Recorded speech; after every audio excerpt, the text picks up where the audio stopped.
rhyme. Bottom line, if you thinking that you wasting your time, truth is that I ain't too old to rhyme. Now it don't matter. We are here with the man of the hour. Would y'all help welcome to the freaking cipher one of Kendall's greats, one of Kendall's legendary MCs out here. If you know about Kendall hip hop, this man has put in his time, paid his dues, and honestly laid the groundwork for a lot of us out in Kendall to do our shit out here, man. I don't like saying my guest's name. You know the rules, motherfucker. Who you is, where you from, what you rep. Word player. Yo, what's good, H? You know who it is, your boy Agony, the secret weapon. I rep Kendall all day, every day. And you know what it is, man. Here chilling with you on Cypher Life. Oh, baby, bomb. Ag, man, we go super way back. I had our track lined up. I didn't get to play it. Got too much fire, and I freaking went a little over my time with the No Emotion track. Damn you, Gold Mask, and your freaking addictive comedy. But we tell the story there about a cipher that went down in Kendall, man. And we met a little bit before that through G. Salute to North out there. And really, when he told me, yo, come meet my boy Ag, right? I already knew you guys because I was a hip hop head in Kendall, and I would always hear about North and Agony. I would see you guys and stuff. And when you guys got together, and the first time I rolled out with you, I think we rolled out to the MIDI lab, and I met the rest of the CG crew there. It's such a deep story, man, and of course you guys go really deep into it in the CG documentary.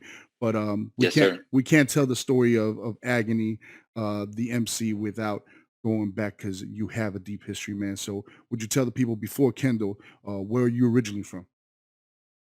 Well, I was born in Brooklyn, but I mean, I moved down here when I was like 10 years old. So, all right. Yeah. So Miami's my home. You know, I mean, Brooklyn's always in my blood, but Miami's what I rep. This is where I've always repped. You know, even though people tend to say that we had like that East Coast flow and we had like this New York vibe or whatnot, you know, here and there we would throw out shout outs to where we were born, but we always rep Dade County and we always rep Kendall. Without a doubt. I mean, y'all did the Miami club sound hip hop bars real dope. You guys freaking enveloped that. When you guys worked with SLP, it was Miami sound and hip hop, right? Real dope hip hop, not some watered down sugar puff shit. You guys were coming with fucking bars on it, but it had that club sound. Wow, that's who I roll with. Was sounding like mad electronic, mad freaking abstract, weird freaking glitch shit. You cats were doing that vibe real dope. So I could attest, man, you've always repped the hood, you've always repped Miami. But you gotta admit, growing up in our era, there was especially in hip hop, there was a New York movement out here, man. What do you attest that to? That New York movement, that East Coast movement that we had down here in Miami that was really heavy during the 90s? Well, I mean, for some reason, it's almost like New Yorkers have this magnetism to each other, right? So even me, when I moved down here and as time progressed, I mean, you look at my circle, like I'm originally from New York. North is originally from New York. Superman's originally from New York. This other cat that we hang out with, which we call it Al, he's originally from Jersey. So he's from up north. I mean, like this whole clique of ours. I mean, some of the people are tuning in right now. My man Shorty that I hang out with, Alex, he's originally from New York. My wife was born in up north. I mean, it's like somehow like the universe still brought us together. And then, you know, at that time, back in the 90s, I mean, most of what was hitting here was a lot of like that booty music stuff, you know, sure. Which was dope, you know, because anybody loved to see, you know what I'm saying, go to a party and these clubs and everything and see all these chickens shaking their asses and shit like that. But yeah, it was fun for a few minutes. But if we wanted to jam out and actually vibe to something, you know, it was hip hop for us. And for us, like out here, there wasn't much of that. It was mainly all the stuff from up north. So even me, when I was still doing my thing, I'd go to New York in the summers and stuff like that and go hit up the music center in Brooklyn and come back with mixtapes and everything like that. And even locally by the by the golf course. We had our hip hop shop over there where we get our mixtapes from, you know, our DJ doo-wops, our Tony Touches, our Clues, our EFNs locally. And it was all that vibe that we grew up on, you know, and really listened to. So that's kind of where my influences came from all of that music, which is why I guess what we did kind of lent towards that. Seeing you guys for the first time, that shit was like seeing our own little freaking Capone and Noriega, our own freaking Peter Guns and fucking and what was the dude that did the fucking New York with Peter Guns? Oh man, where's old headhead when we need him, man? Yeah, old headhead knows me. Old headhead right now is like, come on, H, yo, it's so and so. I still can't remember his name. But yo, you guys were a dope duo. That was, I mean, the way that you guys were writing out songs already was fire. Then you introduced me to Shotty and Lil Man, and they were on some fucking, it looked like the Latin boot camp fucking members and shit. And together you guys had a unit. I remember when I first saw that, I was like, yo, these cats are serious about their shit and they're recording. We just heard Killer Be Killed off the first CG project, produced by the homie Profile, rest in peace, live forever in our memories. We just celebrated Profile's birthday. Salute to Superman for doing a fantastic memorial for phenomenal man, for Profile's birthday, man. I was actually at Flanagan's with the phone on, listening in right while my family's eating and commenting and stuff. Yo, it was just a really dope night for local hip hop, man. And could you tell us a little bit about being under the tutelage of Profile? Everybody in the chat room that night was saying Agony got the majority of Profile's beats. Agony's on the majority of the songs because you were always there working. Could you tell us a little bit about that relationship, man? Well, it all started with me. You know, when you listen to the so modest. To the audio documentary, it was no, like not. I'm not saying I'm the reason. I'm saying it all started with me because in the beginning like, there was Agony. Yeah, exactly, right. God said, "Let there be light," and He said, "Let there be agony." So what a man. Forgive us, Lord. Go ahead. So our man Juice, you know, Majesty, he reached out to me and said, "Look, you want to jump in the studio?" And I was like, "Absolutely." And it was really just for a project, and that's when me and Pro hit it off. And it started with just me and him. Obviously, I brought North into the picture, and then it was the three of us. And then there was one day that he came around. He's like, you know, I want you to listen to these dudes. And that's when he played us, you know, the Bar Wars track with Shot and Littles. And, you know, as much as we would want to hate, you know, the track was fire. And I think on both sides, everybody was reluctant. But that's one of the things that we talk about in the audio documentary is just his foresight to even, you know, think and believe that he could bring, you know, these two duos together and get them to work and gel the way that we did. And I think he was definitely ahead of his time to be able to manage those type of characters. Because I mean, everybody brought something different to the table, but you know, each one of us is our own character and a tough personality to manage because, you know, to a certain extent, we want things our way. We have our own creative ways of trying to do things and everything like that. So Pro was a genius at a very young age to be able to get us all to work together. And I think it worked because of him, because of the talent that he had and the vibe that he brought. At the end of the day, like, it didn't matter, you know, where we were creatively. We all bought into the fact that his beats were bananas. And if it was going to allow us to jump on those tracks, then we were willing to work with, you know, not anybody, but definitely with Shot and Littles, because the talent there was obviously, you know, more than there, right? I mean, these guys are fire. So, and shout out to Littles, man. I would love to hear a verse from him sometime soon. I'll even go out and watch him beat somebody's ass. I just want to see him freaking in action, man. Because yo, Lil's, anything he freaking puts his mind to. Salute to Lil's out there, man. He's running what, an MMA gym now? Yeah, he's doing a Bushido Muay Thai place that he's running, and he has his fights with his students and stuff like that. I mean, I'm really happy for him because he found something that he loves, and he's basically giving back and making a living off of it, which is awesome. It's fantastic. But you know, if I could ask for anything for Christmas, it would be a 16 from him on anything, just to be able to see what he would come up with. Because I think out of out of everybody in the crew, he was one that just he would kind of swim under the radar, and yet his verses were just fire, man, fire. Everything he dropped was on the ID4 albums, on the CG projects. Yo, you guys got to come out with the CG Christmas freaking remake, man, and bring them out for a guest verse, dog. Man, let me tell you, rest in peace. After we finished the interview with Pro for the documentary, I told him to shoot us a beat, and we got Littles to come in for the documentary also, and I was reeling him in. I was like, yo, we got to do another CG track, and then Pro passed, and that kind of lost that momentum, but I still got hopes that we might hear him on something. If I got to lobby it personally, I'll try and make it happen. We speak it into the universe. Everybody speak it together. Yeah.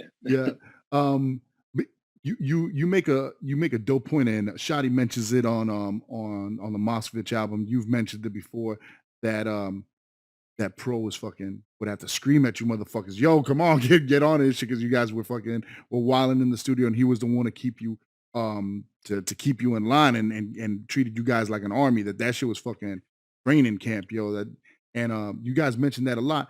And you say that for him to have the foresight, you guys were all young, man. You guys were all late teens, early 20s, right? Yep. College students. Now, being a man who works in the industry, or works in a capacity where you work with people and you manage people and you manage teams, that's a whole different dynamic, man. And being that young, what did you learn from him, and how he was able to manage you guys, and how did that help you? Because once again, being that you were there most of the time working on most of the beats, you might have had a little bit closer learning experience. And that's why I want to pick at that, not only the CG story and how you guys work together, but what did you take away from that personal relationship and seeing him and how he juggled that, and maybe how did that plant something that guided you in the future?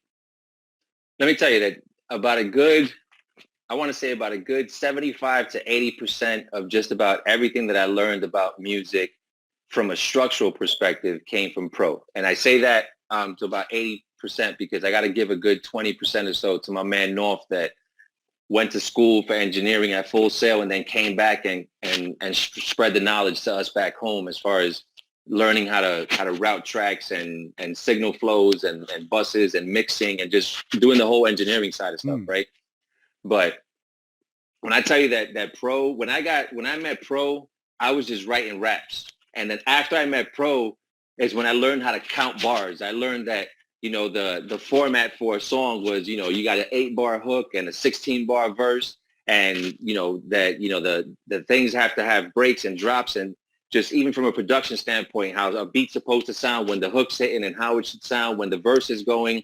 And back then it was all working with racks and stuff like that. So when he was sampling on an actual machine that he had to chop up and put things into that, and then route that into his sequencer and all this other stuff. It wasn't, the ease of use of stuff that we have today.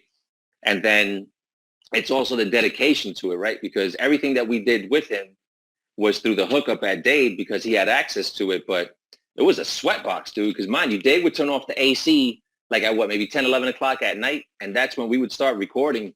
So for the rest of the night, it didn't matter how hot it was. Like, we were literally sweating in there just trying to get our verses and our tracks done.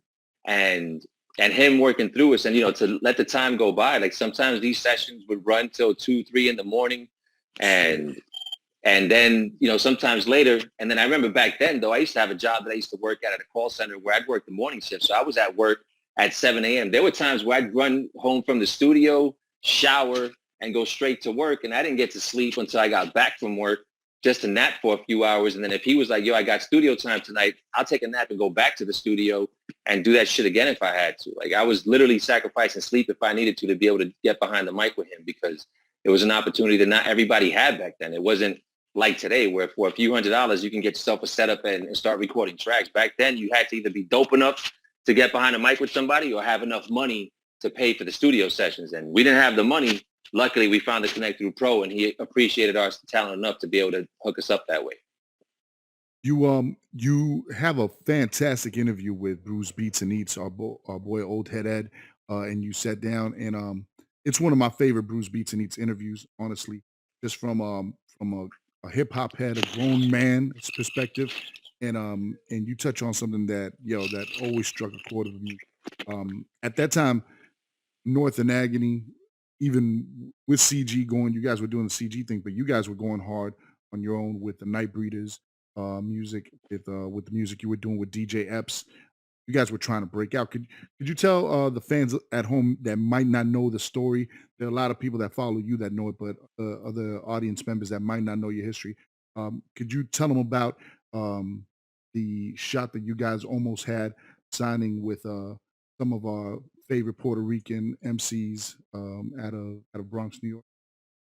So, I mean, we had like H. When I tell you that we were like this close, I don't know what the cameras, but I mean, like when I tell you we like this close, we were that close, man. Like there was so many potential opportunities that could have presented themselves, and it never popped off. I mean, to the story that you're talking about, like we literally rubbed shoulders with Big Pun, rest in peace, and he was talking about coming down here and opening up a studio. And back then, we were dropping songs, like for the fans that are in the chat that may know, we were still doing the early stuff with CG, like We Blaze and stuff like that. And I forget what track they might have played from. I think it was Ready to Ride. North was the one that was there. I didn't get to meet him that day, but I did meet him at a barbecue some other day. And he recognized the talent early on, and he was willing to groom us and help put us on, because North had to connect through his sister Pina. And so, I mean, we literally, like, we got to chill with Pun at a level that was in like a family environment, where he's asking us like, yo, who should be the next person that we push out of Terror Squad? And we were all like, yo, Cuba's that dude that should come out next, and then we got to go to South Beach and hang out, where they pulled us up on stage, and like we got to ride out with them afterwards to the hotel. Like we got to kick it with Pun, to the point that when he passed, it was a double shot to the heart, right? One, because of who he was for the hip hop community, and for the Latin hip hop community at that it was just a tragedy. And then at a personal level, it was like, holy shit, like there goes that possibility, And I mean, to take that story further, his sister still tried to help hook us up. Like she tried to set us up through Fat Joe, and Fat Joe showed us no love at all. And when I mean no love, like no love to the point where he never even took a listen to anything that we had, or even paid attention to her, which I thought was pretty fucked up, because at minimum, to entertain her being family, you would think he would have at least just said, all right, let me at least take a listen and see, and then just say no. But he literally just walked away and then never came back to the meeting that we were supposed to have with them. It was at a pool party in South Beach, and whatever, it was crazy anyway. But yeah, and then through Night Breeders with Epps, we had a bunch of connects. Like we were doing stuff on 103.5 The Beat. Papa Keith was constantly playing our stuff. Prince Marky D, rest in peace, was playing our stuff. Mr. Mauricio, the DJ, was constantly playing our stuff. Obviously, Epps was doing his thing. And then through him, we were doing a bunch of things for a bunch of DJs, on Power 96 with DJ Camilo in New York. And mind you that Epps had connects through G Unit, Warner Brothers, Shadyville Records, all this stuff bubbling. And that's when we got into more of like the mixtapes that we were pushing out, with a lot of dub plays that we were doing and stuff for him. And it just, I'm telling you, there were constant meetings and constant possibilities, constant offers, and nothing came to fruition. But, it was like, we were in it. Like that was when we were hitting the streets hard. We were constantly at the different places where F was spinning. And it felt good. Like, you walk into a place, you hear your name being called out, like, yo, North and Agony in the building, cameras all up on you, taking pictures and shit like that. Like, at that point, like we were like local celebrities. Like wherever we walked in, people were coming around and shit and trying to figure out, like, yo, who are these cats that are making all this noise? And like I said, we were really, really close, and just, just never popped off. And it got to the point where it was like, all right, do we keep chasing this shit, or do I, find another avenue to provide for the fam? And, I had to kind of, reprioritize the situation. And, because it's nights and nights of work, man. It's nights in the studio, dropping tracks, writing, producing, mixing, pressing back then, because back then it wasn't MP3s and social media. It was actual CDs. You had to go and hit the streets, feet to the pavement and passing out stuff. And, like my wife was questioning me when we went to New York recently, and I'm in Manhattan. Some dude hits me up that had a CD, and he gave it to me, and I was like, what's up? He's like, yo, it's free, but I'm taking donations. And I gave him some bread. I think I had like, I think the only thing I had in my wallet was either 10 or a 20, whatever it was, I gave it to him. And she's like, yo, I can't believe you gave him the money for that shit. And I said, you know what, I understand Been there. what he's trying to do and what he's going through. Is I've been there to the point where we're giving out CDs for free. And then you're walking back down the block and you find your CDs on the floor. Picking up your own CDs. You know what I'm saying? Like, that's some shady shit. Like, and it's painful. Like, you put in all this work and the way that people around sometimes just like a total disregard to shit. Like, you didn't even pay a dime for it. You didn't even put in your CD to give it a possible listen. And it wasn't like we were just giving it away to anybody. The only promotion was, you listen to hip hop? Yes. All right, here you go. So I'm in your genre, and yet you never even gave it a try. And that was the type of stuff that we went through. It's not now where like, not for nothing, we'll get into it. But this Friday, I got my shit going now. It's gonna be everywhere for everybody to listen to. Like, we didn't have that when we were doing our shit. But you build your way up to this point. One thing I love about your story and that point is anybody would say, they failed. They were right there, but they didn't make it. The story of the has-beens. But no, man, that wasn't your story. That's not your story. And I think when hearing your interview on Blues Beats and Eats, I said, this is a real life story, right? This isn't, when we're young, where they're like, I gotta make it, or else this is all I know, right? And we're living our dream. Mm-hmm. And you said, nah, you got to a point where like, yo, I gotta pivot and make sure my family's taken care of. And whether early or late in the game, you put that same focus and that same dedication that you had behind your music to education and to your career.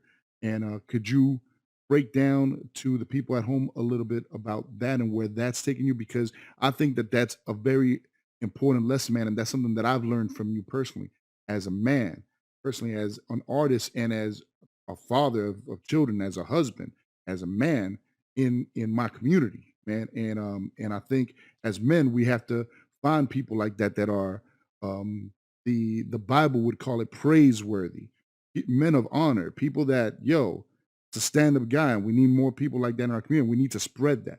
And the lesson that I learned from your interview was that, no, I got to a point where I made my decision. I said, this is taking me away from home, and this might cost me my marriage, might cost me my family. I want to keep going that way, or do I want to pivot and go this way? Can you tell the people at home a little bit about where you took your life after? Yeah, so, I mean, to your point, that one of the things is like, I guess maybe in a different music genre, it might be different, right? But for hip hop, it was about, there's a certain lifestyle that comes with that, right? That's not necessarily conducive to being a family man, right? So late nights in the club and hanging out in VIP and these groupies and chicken heads that are all trying to come around and, you're here fucking stiff arming all these bitches and shit like that. And it's, and part of that comes with that, the image that comes across with it. So it was tough, it was tough trying to mitigate that and really try to do what I want. Like, I'm just trying to get my music out. I'm not trying to be caught up, with people taking pictures of me with a bunch of other chickens around me and shit like that. Some dudes might be like, yo, like, that's all I want to do. And I'm like, look, I'm just trying to network and make some moves out here. Like, this was business to me, right? And when I decided to make that shift, the funny thing is that you know how it is. So, you go into a cipher, and if you battle with somebody, or you just spitting some rhymes and shit like that, and then somebody comes into the picture and you're like, holy shit, like, I'm nowhere near that level. You go back to your craft. You're like, yo, I gotta beef up my pen, or I gotta beef up my skills, because the next time I go, I can't be outshined the way I just got outshined, right? So on a professional level, on the corporate side, I find myself, rubbing shoulders with people that were highly educated, and it was the first time in my life that I felt, beneath somebody. And I'm like, this isn't going to work for me. Like, if I'm going to do something here, like, I got to be able to sit at the same table with these people when they're throwing out, degrees and backgrounds and shit like that I can sit there and like, yeah, well, I got my degree in this and I got my degree in that. So, I was blessed enough that the companies that I worked for offered tuition reimbursement programs, and I took full advantage of that shit. So I got my associates in computer programming. At another company, I got my bachelor's in information technology. At my current company, I got my master's in IT. So, now when I'm having these conversations, stuff like that, and when I'm showing people my resume, it's like, it's not just experience. I got the degrees to back it up. So like, I beefed up that resume to the point that now we're on equal playing fields, right? Like I'm not that dude anymore just sitting there with a high school diploma, because that wasn't going to work for me. So I took that same hunger and that same vigor that I had with hip hop, and I said, all right, I got to switch my focus over to this, and I got to start dedicating my time to this. And it worked out the same way. You work during the day, at nighttime you hit in the studio, you're hitting the books, and you're hitting your rhymes, and you're doing your recording. All I did was flip that, and that during the day I'm working, at nighttime I'm hitting the books that I'm reading, I'm doing my quizzes, I'm doing my papers, I'm doing my exams and shit like that.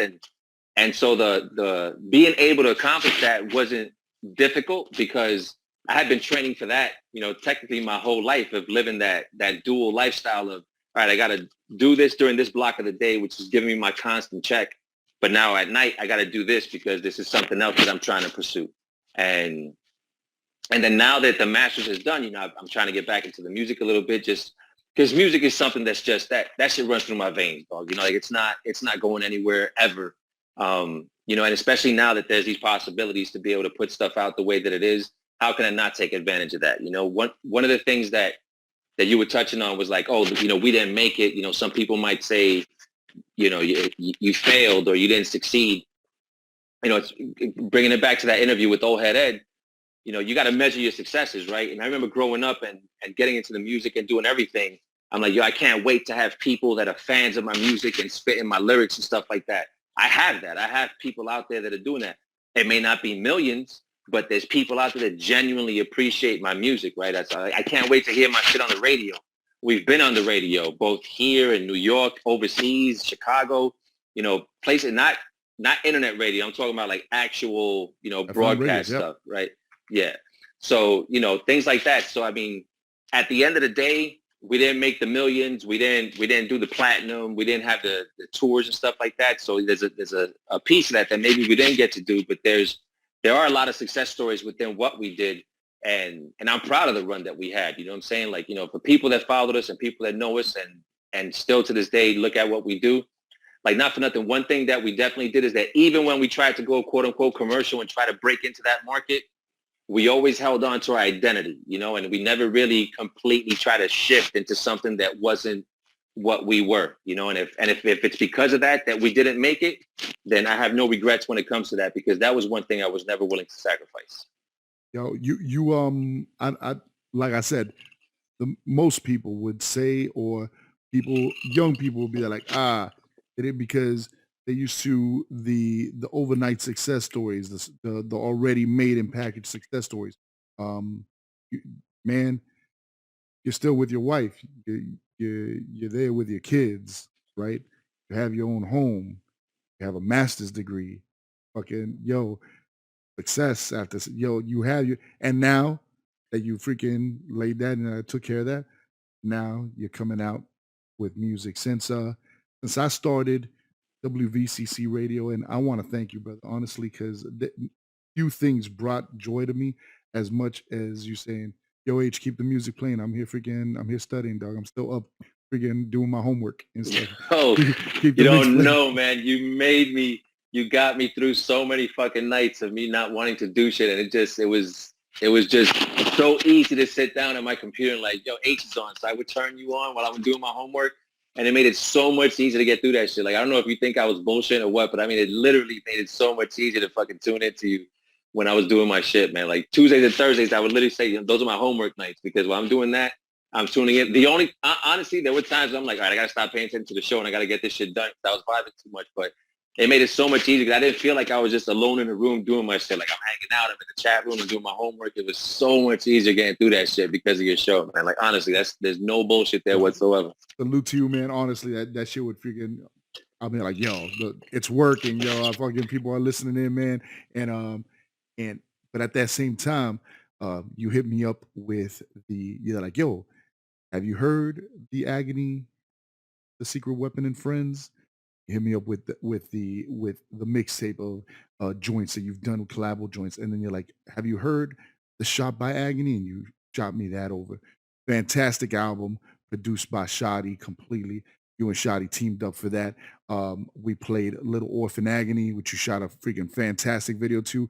I know those trees aren't in Miami, dog. I know you weren't wearing that sweater and those fucking that gear from Miami. Where did you shoot that video, brother? Yo, that was last year during quarantine. Well, not quarantine. I think quarantine kind of lifted a little bit, but we decided that we wanted to take a trip out to the mountains. I think everybody went to the mountains last year in December. And we found a dope cabin in North Carolina. And while we were out there and stuff like that, I peeped the scenery. I've always loved that particular song because it's such a personal track for me. And it really, really hits home. Like it's a, there's certain songs that you write and it's almost like you're writing into a diary or a journal, right? Mm-hmm. That's one of those songs. When I'm looking around, I'm like, you know what? Like this got some good like scenes, like sets, and I grabbed my son. I'm like, yo, DJ, just come grab the camera. We're going to go outside. I think we shot that like maybe in about a matter of like an hour or so. And I'm just telling him, I'm like, yo, just do this and this, I'll do this and come here and do this and take the shot. And we were looking at stuff and I just recorded. And then when we got back home, I worked on the edits and I looked at it, I'm like, damn, this shit ain't that bad at all. And it's funny because I was actually, it's funny you played that today because I was looking at that video today and I was telling my wife, I was like, I really like that cabin in North Carolina. She's like, why would you bring that up now? I said, because I was watching the Little Orphan Agony video and that shit was dope, man. It had everything that we were looking for because anybody that knows me knows I'm very meticulous, I'm very organized, and I'm very strategic. So, when I was looking for something for that vacation, it was like, all right, I need a cabin. It needs a porch with a swing so my wife could drink her coffee. It needs a fire pit so we could do our s'mores. It needs a hot tub so I can go in a hot tub in the cold. Like all these different things, right? And it had everything. The only thing is that the drive to get to that place was scary as shit, bro. We got there at night and it was really going through these curves of the mountains. Through the mountains and shit? Did you hit any blind drives? What you call it? Yo, thank God it was, the drive up there at nighttime when we get to a certain spot, it's basically like a dirt road and it's a two-way path, but two cars don't fit on that shit. Like if somebody else was coming one way, I don't know what we were going to do. And it's one of those that over to the right, like at nighttime, you can't see. And then during the day when we're coming back, like on the edge of the cliff, like there's no barriers. It's just like trees all the way down. You know what I mean? Yeah. So it was interesting doing that, but the place was dope. And it was a really cool video. And I'm really happy that I took advantage of the scenery there because it came out really dope. Two things. Me and my girl went up to Georgia to a cabin up there, and I guess these Airbnb cabins are all off the road, and then you take a dirt road up that way, and we saw a sign that said "Blind Drive." We're like, what the fuck is that? You see mad signs up there you've never seen down here in Miami, shit, like Blind Drive, and all of a sudden, the road disappears. We're floating, and you can't see anything because the incline is so steep. And then it comes down like that you can't see over. So when you shift over, you're completely blind. You're like, you got to go slowly. We freaked the fuck out. So I know exactly what you're talking about. Yo, freaking the trees down the way. My son initials are also DJ, and he also shot the video that I shot for Art Marrero when I did the freaking the diss track against him in Kendall versus Hialeah, the one with the little Barbie van, and I had him shoot that on my phone. So it's just real dope, man. That both of our sons DJ freaking filmed it and stuff. What kind of phone was that, man? Because that video came out fantastic. Quality of it. That's my Samsung Note 20 Ultra. That's my go-to right now. I use that for any of the videos you see me putting out. That's what I'm using. Thanks to Shotty's guidance, I got a lens that I can attach to it now and stuff like that to kind of give it a more cinematic view and everything like that. But yeah, that's what we're using right now to shoot. So the world premiere video that I got that I'm going to play after this interview was shot on that camera? Yes. Just for everybody at home, wait around because after this, I have the actual official video for the new single off the album that's dropping on the 18th. Well, it's funny. There's a few things that's funny about that, right? One, the track's not called "I Dare You," and I blame Superman. I blame Superman for that shit. So now what the fucked up thing is that it's a better title for the track, though, right? It's called Agony, and the whatchamacallit. But the thing is that it's a spinoff of Candyman, right? Yeah. So that we decided that the track itself is also not new. Like we did that with Fury a while ago. I'm not going to say how long ago, but it's a timeless track. I'll tell you that much. It's definitely stood the test of time. And then, the new Candyman came out. It's Halloween. Soup happened to find the instrumental that we still had. And I was like, look, you know what? I was like, I want to redrop it and I want to, remix it. And then I want to put it out. And then at the same time, I want to shoot a video for it. And then when I did the cover art for it, he's like, well, you should do it kind of like the Candyman cover art where it says, I dare you and stuff like that. I'm like, you know what, Soup? People are going to think that's the name of the track. He's like, well, then put your name in quotations. I'm like, I don't think that's going to change. I don't like the way it looks. Long story short, you still went with that. And you're not the only one. A bunch of people are like, oh, that I Dare You track is dope. I'm like, all right, so I guess that's like the AKA, but it's already been released, so I can't change the title on it now. I'm here hashtagging I Dare You everywhere. Fucking classic. Nah, but that's dope. Yo. That's dope. Like I said, I've listened. I was like, fuck, I should have named it that. And then two, it's not on the upcoming EP that's coming out on Friday. No? That's a standalone single. Okay. That's a standalone single. And the reason is that, like I said, that's a track that I did with Fury. Shout out to Nick Fury, mastermind when it comes to making any type of productions. But the project that's coming out later on this week is another completely self-produced project. Like it's one that, I produced all the tracks that are on there. So there's something, I don't know, I got an affinity for that. Like when I did the Agony is Amazing Friends, like that was just kind of like a compilation of stuff that I came across. I'm like, shit, I produced this one, I produced that one, I produced this one. I was like, I should put this out as a project. The joint that I did with Shadi also was one that I liked because, it's all, produced by him. And then this one, these are all new tracks. This is stuff that nobody's really heard except for like my inner circles and stuff like that they've listened to after they get dropped and everything. So this is all new stuff that I've produced and collaborated on people with. So I don't know. I like the vibe of albums that are produced by just one producer because although there might be different themes to each song, there's still a certain cohesiveness to it because the sound is pretty much the same overall, and that's kind of like what that one is again. That's another one that, I produced all the tracks and I got my features on it and it's I hope people just enjoy it. For the life of me, I couldn't remember the name of the album, so I would keep on saying off the upcoming album EP dropping on the 18th and stuff. What's the EP called, brother?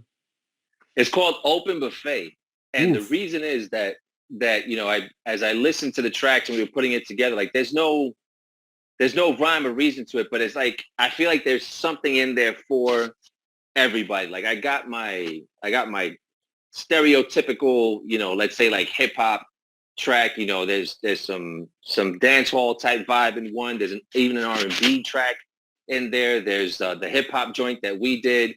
There's a feel good one at the end. There's a trappish vibe for another one. There's a club vibe for another one. I mean, it's literally got a taste of everything. So that's why I'm sitting there and I'm like, it just feels like a buffet of songs. And that's kind of where the title of the EP came from. Open Buffet. When's it dropping officially? If all works the way it's supposed to, midnight on Thursday. So by Friday morning, when people wake up, they should be able to find it on all their streaming platforms. 15th. Do me a favor, send it to me if you can early, or give me the link early, man, so I could do the write-up beforehand. I'm trying to have the weekend bags out by the morning of Friday so people could freaking enjoy them throughout the day and stuff. But definitely got our support with the write-up on freaking the Open Buffet. Who can we expect to hear over Agony's beats this time along with you? More than usual, right? So, I mean, I got the intro itself is just me. I got another track that's just a solo, and then everything else, every other track has features. So, I got tracks on there with me. North is on there. My man Vortex is on there. Sandro's brother, Easy, has actually 3 features on that shit. Coincidentally, he's coming up and he's got that hunger. I mean, right now, when I do tracks, it's kind of just like fishing. Like if I find people that'll jump on it, the quicker you jump on it, the quicker the track gets done. That's what's gonna get put out, right? Oh, wow. So, he's been doing his stuff on there. My man Soups making his official debut on a Get out of here. project. He's got a verse on there. No shit. He's got a verse on there. So he came out in the video and on the album. Watch out. Yeah, so we got a singer, Victor Ellie, he's on there as well. And I got a surprise guest feature that I don't want to release just yet, but maybe for next week's show we'll definitely let you premiere that one. Right. And it's nobody for some people, it may not seem like a big deal, but for me, it's like a bucket list. Like the fact I got to do a track with this dude is just phenomenal. I mentioned his name earlier today in the interview, and it's a dope song. And as life would have it, we got to collaborate on something, and it's just it's one of those that I'm like, yo, that's dope, So I want to thank you for inviting me on it, man. From the get, I mean, this was like from the first year of us doing WVCC. You started sending me the tracks. You and North sent me the new joints, and you sent me this beat. Went over to North, so I recorded it. You guys made that shit sound lovely. I think I'm gonna play it. No, I'm gonna play the official video and then I'll play it.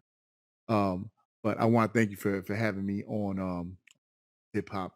Can you tell? Yeah, it's a dope track. Yo, fantastic. I love telling the story and stuff. I sound like freaking Will Smith on that shit, freaking mad freaking Lottie Dottie who come to party and shit, freaking old school, but it fits the vibe, man. Ag, can you tell them where to pick up all your joints, man, to look for your back catalog and where to freaking get in contact with you? Look, I've made it easy for everybody. I'm Agony 305, period, right? I'm Agony 305 on YouTube. I'm Agony 305 on Twitter. I'm not on Twitter much, but you'll find me there. I'm Agony 305 on Instagram. I'm Agony 305 on Facebook. If you're gonna look up my stuff on streaming platforms, I'm Agony, the Secret Weapon. That's the easiest way to find my stuff. And it sounds like a long name, but there's actually some like death metal Agony out there that I didn't want my stuff to confuse it with. So when you look up Agony, the Secret Weapon, you'll find all my stuff. And come Friday, it should be on Tidal, Amazon, iTunes, Apple Music, YouTube. It's even gonna be on YouTube. Like I don't discriminate. If you ain't got a streaming stuff, you'll still be able to find my shit. Because at this point in my life, I just want people to hear my music, and if however you can consume it, that you'll be able to find it. Everybody, as you see, he's not even telling you where to buy. He's telling you go stream. Make sure you support it. Make sure you follow Agony. Support his tracks on Bandcamp. They have the Agony and his Super Friends on there. He's got the Shop by Agony on his Bandcamp, right? Please support those albums. We're about supporting our hip hop community, man. I want to thank you, man, because you're supporting. You've always supported WV. And now you're giving me the privilege of pushing your music for. Want to say thank you. And as another Pro Fresh Pubs customer, man, we vow to make sure that everybody that listens to us and fucks with anything that we push out is all the music that's coming out of this new album, man. Ag, with me playing this new video for them? Absolutely, man. I really appreciate it. Before you do, just want to say a few things. So again, new project drops on Friday. I'll be on IG Live with Superman tomorrow, just kind of going through some of the older tracks that I produced, just kind of as like a pre to the project coming out. And next week on Wednesday, I'll be promoting it, but I'll be on IG Live for like a IG listening party, just to kind of go through the tracks and talk about each one and how they came to fruition. So for people that are interested in that type of stuff, we'll be doing some of that as well.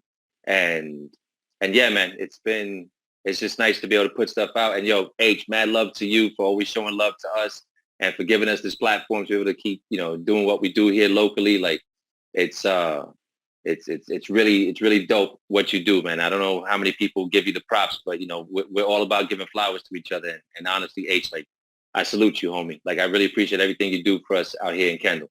Oh man, yo. We family, man. We family. We go back fucking the days, and whoever knew that fucking we would be now the mob, yo, because it went from Little Crews, and now we roll fucking Kendall tight, dog. To all the fucking kids, yo, all my people from the town, you better fuck with fucking Agony. The open buffet dropping on Friday. I'll be playing another track. Hopefully I'll fucking finagle another exclusive for y'all, or at least the first single from the shit before it drops. If not, we'll play it here on Thursday at 12 midnight in its entirety for you guys.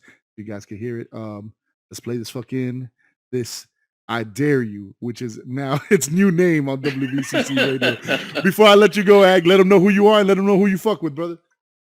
Yo, it's your man, Agony, the Secret Weapon, repping at CG. I'm down all day, every day with WVCC Site Live. Bam, let them know. Yo, Ag, thanks so very much, brother, man. Loves. Yo, appreciate you, homie. Peace.